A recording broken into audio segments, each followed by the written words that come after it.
Saya pertama ingin juga mengkanter dan menyikapi kaitan adanya statement dari media yang mendiskreditkan, menyudutkan lembaga survei kepuasan kaitan dengan legal standing bahwa lembaga survei kepuasan masyarakat tidak terdaftar di Kesbangpol. Nah, ini harus kita jelaskan kepada publik. Jangan juga statement dari beberapa oknum, baik dari dinas, baik dari paguyuban kepala desa yang mengatasnamakan dirinya apresi, ini menjadi pembodohan publik. Betul. Jadi Anda itu bicara harus berdasarkan regulasi, undang-undang dan dasar hukum. Tidak Anda bicara berdasarkan kepentingan, berdasarkan ketidaksukaan terhadap satu lembaga. Menurut saya itu subjektif dan tidak objektif. Jadi perlu saya jelaskan bahwa organisasi yang sudah berbadan hukum, mendapatkan pengesahan badan hukum di bidang hukum hak asasi manusia, bukan kata Haidi Azhar atau kata Suma, tapi kata undang-undang. Di mana undang-undangnya? Ada di sini Undang-Undang Nomor 17 Tahun 2013 tentang organisasi kemasyarakatan. Lalu ada turunan sebagai juknisnya Peraturan Pemerintah Republik Indonesia Nomor 58 Tahun 2016 tentang pelaksanaan undang-undang tadi, bahwa di pasal 5 ayat 1 tadi, ormas yang sudah berbadan hukum, ormas itu bukan dikategorikan ormas yang bergerak di keagamaan, sosial dan segala macam. Semua yang mengatasnamakan dirinya perkumpulan itu masuk dalam organisasi kemasyarakatan. Dinyatakan terdaftar setelah mendapatkan pengesahan badan hukum dari menteri yang menyelenggarakan urusan pemerintahan di bidang hukum dan hak asasi manusia, yang dalam hal ini adalah SK Kemenkumham sebagai kementerian yang melakukan pengesahan badan hukum organisasi. Maka disebutkan telah mendapatkan itu tidak perlu mendaftarkan diri kepada Kesbangpol setempat, tapi dia hanya bersifat imperatif. Imperatif itu tidak tegas. Silahkan, mau digunakan boleh, mau tidak digunakan boleh. Apa? Surat atau permohonan keterangan keberadaan organisasi bahwa kami survei kepuasan masyarakat yang sudah berbadan hukum ada di wilayah Kabupaten Bogor. Lalu sekarang tindak tanduk LSM Suma apa bergantung, atau survei kepuasan masyarakat bergantung terhadap terdaftarnya atau tidak di Kesbangpol? Tidak, Pak. Tidak. Jadi jangan ada kekhawatiran kawan-kawan, oh ini bisa menjadi segala segala macam. Tidak. Ini bersifat administratif. Tidak ada pidana penjara di sana, tidak ada kurungan penjara, tidak ada kurungan, tidak ada denda. Khawatir perlu, tapi maksud saya gini loh. Toh kalau kita mencari referensi, jangan juga kita mencari sendiri. Kita harus punya sanad yang jelas, ada gurunya yang jelas.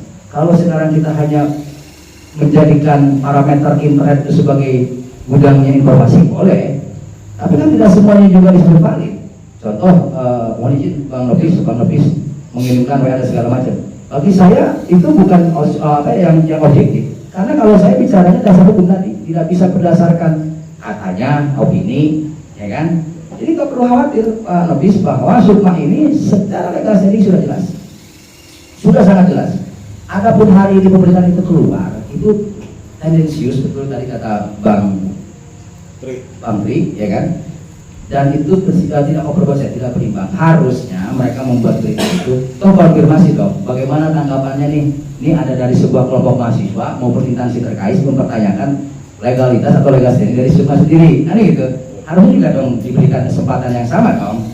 Itu bicara kalau kita dalam konteks media, maka keberimbangan itu harus kan gitu, menjadi suatu kewajiban, tidak bisa tidak. Kalaupun hari ini ada salah satu oknum kepala desa yang juga menjadi ketua dari sebuah asosiasi apresi, ya kan, meresistensi gerakan survei kepuasan masyarakat, ini kan terkait dengan kompetitor. Ada beberapa kompetitor yang menawarkan produk yang sama dengan Sukma, mereka menggunakan cara instrumen dengan kedekatan emosional, hubungan emosional dengan para birokrat, kan begitu. Padahal kan tidak ada larangan ketika Sukma sekarang menawarkan dengan caranya, selagi itu tidak melanggar norma hukum, apa? Ya kan, apa namanya dilarang, kan gitu ya. Kalau pemasangan survei kepuasan masyarakat, sah-sah saja kok. Makanya saya bilang, kalau pemasangan survei kepuasan masyarakat itu melanggar hukum, di mana undang-undangnya? Mungkin saya belum pernah belajar atau belum pernah baca. Kan kira-kira begitu. Sejauh ini tidak ada. Nah, itu subjektif itu kan begitu, mengatasnamakan dia pemerintah, lalu mendiskreditkan Sukma, seolah Sukma ini tidak terdaftar di Kesbangpol, lalu seluruh kegiatan yang ada Sukma adalah ilegal. Oh, salah besar itu. Maka dimulai hari ini saya selaku Ketua Komite Advokasi Hukum Nasional Indonesia Kabupaten Bogor bersama survei kepuasan masyarakat akan melakukan hak hukum kami.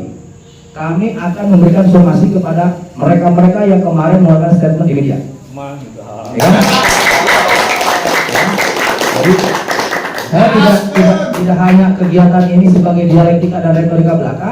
Mulai besok atau hari ini saya akan membuat surat somasi kepada instansi-instansi yang buat statement lain, juga melakukan gugatan terhadap pemerintah desa yang menurut kami perlu kami gugat. Kaitan dengan apa? Kaitan dengan pengelolaan APBDes. Nah, itu perlu itu. Oke? Ya kan? Jadi jangan ada kekhawatiran, tetap laksanakan apa yang menjadi perintah dan titah daripada pimpinan Sukma tadi, silakan laksanakan. Yang penting tentu dengan attitude, etika, norma-norma yang sudah ada kan gitu ya. Jangan keluar daripada konteks itu. Nah, apa konteks kerjasama kami dengan pihak Sukma sendiri? Perlindungan bagi anggota survei kepuasan masyarakat dalam tindak pidana umum. Jadi kalau kawan-kawan diintimidasi, kawan-kawan diancam dalam melaksanakan tugas, ya kan yang diberikan oleh pimpinan Sukma, itu menjadi tanggung jawab saya secara hukum. Ya entah nanti kita dilaporkan atau kita yang melaporkan. Nah itu menjadi bagian daripada kami untuk melakukan pendampingan atau melakukan advokasi hukum. Begitu kawan-kawannya, tetap semangat. Itu. Pokoknya itu saja. Mulai hari ini kita nyatakan kita perang terhadap ketidakbenaran, kita perang terhadap ketidakberpihakan, kan gitu ya. Bukan kita benci terhadap personal, tapi kita benci terhadap pembodohan publik itu. Ya kan, apalagi ini diucapkan seorang pemerintah dan oke, itu saja mungkin yang saya sampaikan karena sebentar waktu mau menjelang sholat kita perlu break dulu. Pokoknya tetap semangat, jangan ada ketakutan, jangan ada keraguan dari kawan-kawan. Maju terus, pantang mundur.